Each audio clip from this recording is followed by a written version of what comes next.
right, Fiona, what we're talking about today? Oh, my favourite. We're talking about how sometimes team members treat us as managers like Google.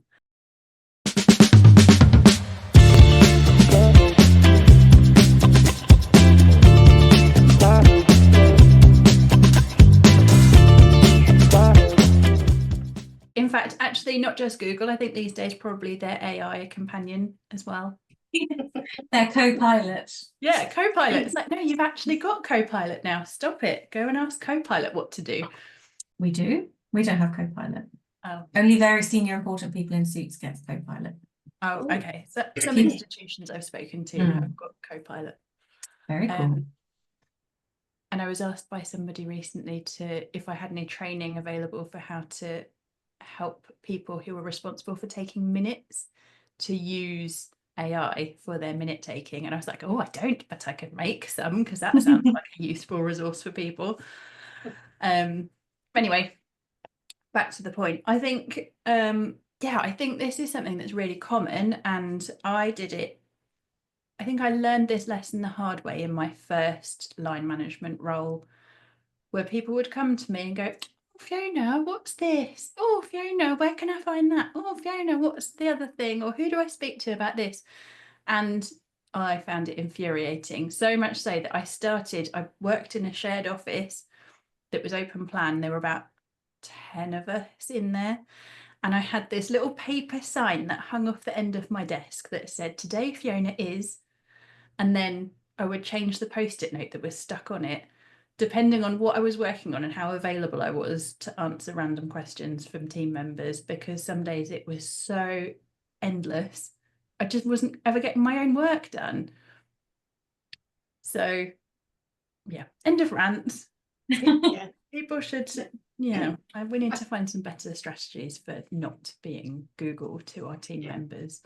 I love helping people learn how to help themselves, and I can't say the number of times that I've sort of gone to answer a question and I've talked them through my whole thought process and been like, and so this and that, and this is why, and you can just see in their face, they're looking at me like it was a yes or no. Like, no, I'm helping you think the way that you need to think so that you can answer this question for yourself next time, or maybe go and do some digging first before you turn around and ask me, have you tried to find the answer? Because it's not fair to ask me to go and dig to find the answer you could have done when it was your query that to figure out. And and it's, I can't do your job and mine at the same time.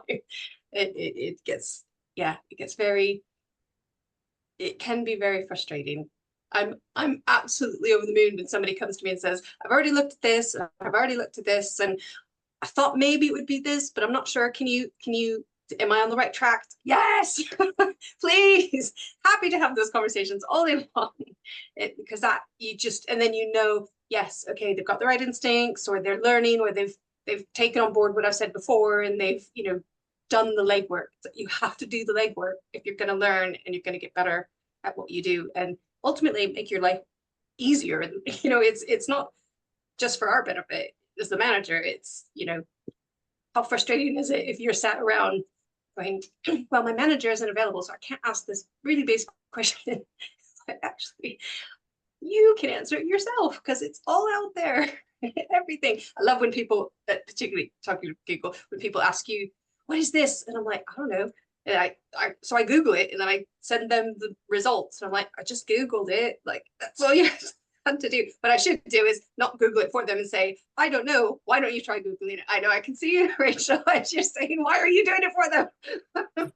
And I learned at the same flashbacks I'm having to talking to the managers I work with about the same kind of thing. Now, why do they keep asking me? And we do have to be strict with ourselves. And in the beginning, especially if you're shifting behaviors, if you've become the person who answers everything, and I think often when you're a less experienced manager, or you're really keen to prove yourself and really keen to demonstrate competence, and you really want to be the best manager ever, and you really want to sort of help your team, you can sometimes mistake that for giving them all the answers all the time, and it can be hard to then step back from that, and it takes a bit of determination on your part as a manager to hold that line and not give in, even when you think it, in this moment, in this minute, it would be easy for me to just answer your question. But then, as you said, they'll never learn, and then they don't develop the skills, and they don't necessarily even then understand why that's the answer or able to extrapolate on from it. And it's really funny because I've got to the point with some of my team members. One of them made me laugh last week because they came to me with a question and they were like, I know you like us to bring what we think the answer is, but I really am stuck this time. I was like, it's okay. Like, I don't want you to think you can't bring it. I mean, they still bought it, but I was like, they know that I want them. I always say, show me your workings out first. Like, how far did you get with this problem? In admissions, it's always fee assessments. The rules are really complicated, and you'll get, is this person home or international? I don't know. I haven't looked at this application. You've looked at it. What do you think? And they're like, well, I don't know which category. And I'm like, well, which ones have you ruled out? Like, show me your workings out, and then it's much easier to help. But in a fast-paced environment, or when you've got lots of queries coming in, especially in the moment, it can feel easier just to answer them. But then you get the repetition, and you think, they've asked me that already. And actually, it's not that they've necessarily forgotten, but because they never understood why that was the answer or where that answer came from, how are they supposed to then realize that that's the same answer to the difference, the slight variation on a theme question that they're next asking you? So I think when we get irritated with that kind of behavior, the first thing we do need to do is think a bit reflectively and think about ourselves and think, am I reinforcing this behavior, or these patterns? And do I need to take some action to kind of take a step back? And I think Kelly hit the nail on the head. If you, as the manager, Google it, there's a moment of let's pause. Yeah. I was supporting a one-to-one client with something similar to this earlier this week, because he's taking his first kind of senior lead, it's his first time as an associate director, and so he's stepping up out of the team and really thinking very strategically, beginning to think really strategically about how he delegates differently.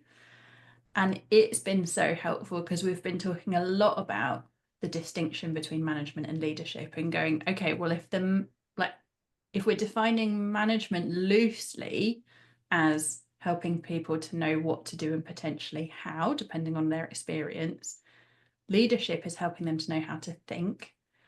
And I think that's such a key distinction that we sometimes lose in the thick of the day-to-day and just getting things done. It's like, actually, if we can be leading, that's so much more helpful to our team members than just getting stuck in the do, or sort of getting in the guts of things, and then them, like we've already said, not really learning or not understanding the rationale. Yeah, well, some of the best advice I've had in my current role was, whenever you do field those queries from the schools or the faculty, and about a complex issue, and you're making a judgment, and giving them advice, spell out why you're giving that advice, so that A, they understand, but B, you also have an audit trail why that decision is taken, so that if you do get queried on it down the line, you can say, this is the reason I did it. And that's really become habit. I always gave a very long-winded explanation to things, and usually over-engineered my answers, but I've been more careful about the way that I craft those kinds of responses. I can see this, your options that you're giving the students do not material disadvantage the students in question. I feel comfortable with that. Go, please proceed. That is a very different way than, yeah, that sounds right. It's like something you could put to the OIA if you had to, or you're kind of thinking risk, thinking around risk as well. I was going to say that the other thing that, have you ever had the flip side, where you've done all the troubleshooting, you've done all the legwork, and you get stuck, and you go to the person that is going to be able to help you unstick it, and you say, this is what I've done. I don't think, but politely, can you tell me why this has happened? And they just bat it back at you, like you haven't even, like you're an idiot. You haven't even done any of this. It's like, no, I've already done all of that. Can you just answer the question? Well, you turned it off and turned it back on again. Yes. Yes. I had when I worked in quality, because quality, it's like working with lawyers when you work in quality, in my experience when I did it, and they will never ever give you a yes or a no. They'll say things like, that seems to align with the QAA's guidance. I'm like, yes, but is this what I should do? I mean, yeah, it seems to align, or I don't, it seems, I'm like, yes, but would you do it? You want that reassurance, and you're like, I just want to check my interpretation's correct. I always find that really difficult.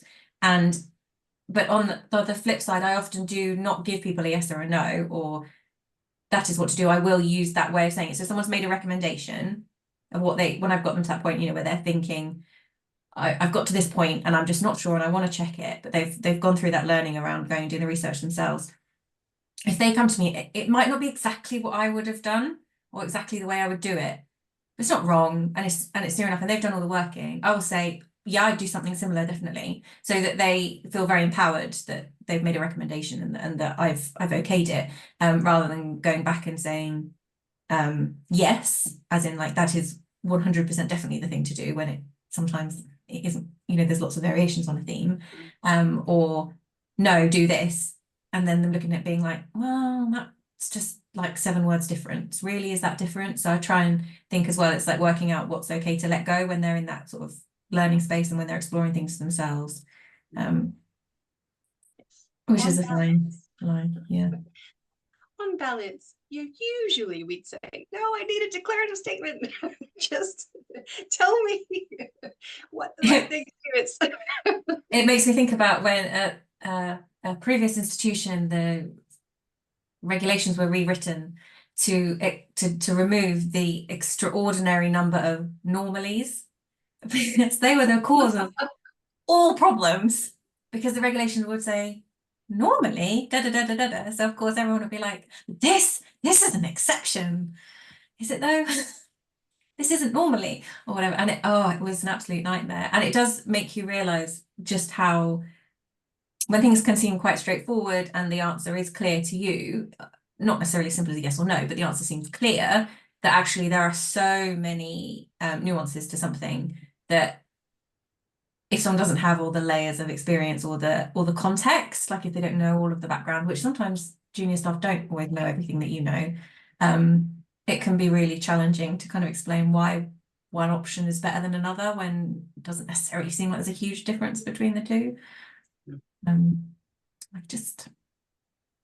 I've also had plenty of experiences at the other end of the spectrum, though, where I've been the one trying to figure out the answer, and the intranet, or like whatever the sort of internal source of information is so impenetrable you cannot find one straightforward answer, and then ringing up the department or whoever it is that I need to collaborate with to get the thing done and getting different answers from different people on different days, or just not knowing who the person is or where to find the information, and wasting so much time doing that digging, because I think particularly earlier in my career, I'd been so brainwashed into this, like, come to me with solutions, not questions thing, that actually I find when my self-doubt is high, then I just go into like super research mode, and it's like I can't trust the information that I find, or I can't trust that I've done enough research to call it and go, actually, no, I can't resolve this on my own. I do need to go and get some help. And definitely in my earlier days wasted plenty of time like wambling around in like loops of intranet pages. That is, that's because I used to do the same thing. I would to the nth degree. You're like, okay, I've covered every possible base. I've looked everywhere I could think of. But actually, that's how I've learned as much as I've learned, and go, oh wait, I know, I know what this is. I can see how the pieces fit together. And that comes with experience. That comes when you've been around for a while. But it also takes a bit of a thirst for knowledge, and like I want to understand what was behind that decision. Or can you talk me through your thinking on that? Because I think that's where people get frustrated with particularly really, really senior decision making, is when people can't understand why decisions were made. So I'm sure there were very valid reasons, but everybody just thinks it was. But they're a mystery to everybody else, apart from the people in that boardroom at that moment in time. No one else has a clue. But yeah.